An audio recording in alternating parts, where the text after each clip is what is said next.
Miss Purple, the right mind for any time. I created this podcast to raise the awareness of mental illness. If you have any of these symptoms, notify your physician or call 911. Another suicide hotline is nationwide is 988. Thank you. Mrs. Purple, the right mind for any time. Welcome to my podcast for 2024. And I would like to say Happy New Year to my audience.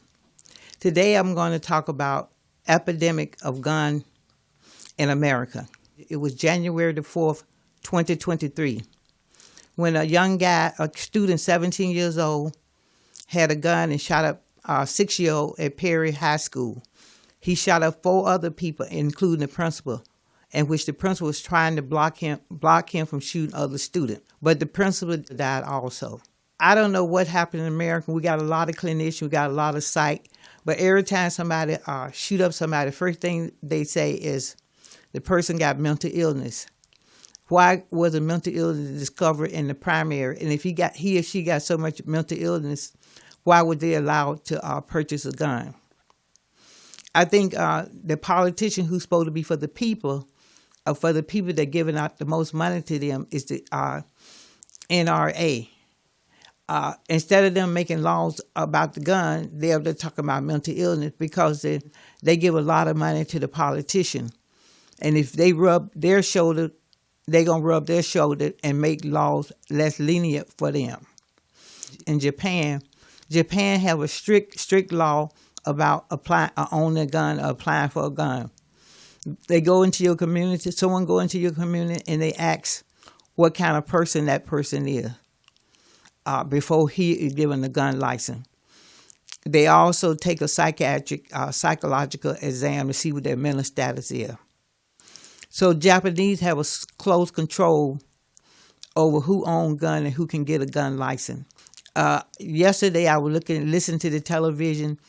A 15-year-old had a gun and did a lot of shooting, but they trying to blame the parent due to the fact they said a 15-year-old is not even allowed to purchase a gun. I came from the South and I was surrounded by guns, but I was told to never touch my grandfather's gun. He was an avid hunter. He even had a gun that you put powder in it. My father was an avid hunter in Delaware. He hunt beaver. He did not leave his gun case locked. He left it unlocked. But when you're told not to bother with something, usually if you're brought up in a certain environment, you don't bother adult stuff. It seems like now every time something happens in life, a kid or an adult resort back to a gun. It was not that much gun shooting when I came up.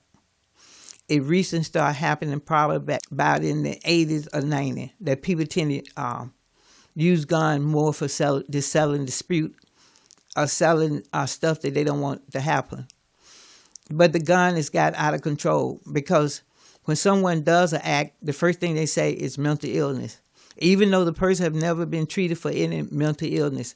Maybe he was acting strange at home, but the parents or significant other never reported to law enforcement. You can't make the school liable for everything. Certain stuff had to start within the household and then reach over into the school. Our politician who is hired to protect the people, they're protecting the one they're giving them the big donation. Such in Washington, D.C., even down to your local level. The gun is not pandemic, it's not primary, secondary, it's an epidemic. So every little town may have an incident that affects the community, whether it's in the grocery store. Even the churches is not off from having gunshots. In South Carolina, a young Caucasian male came into the church and he shot several African-American people in the church. So there's no sacred place where you can't get killed by a gun. Thank you for listening to my podcast on gun is an epidemic.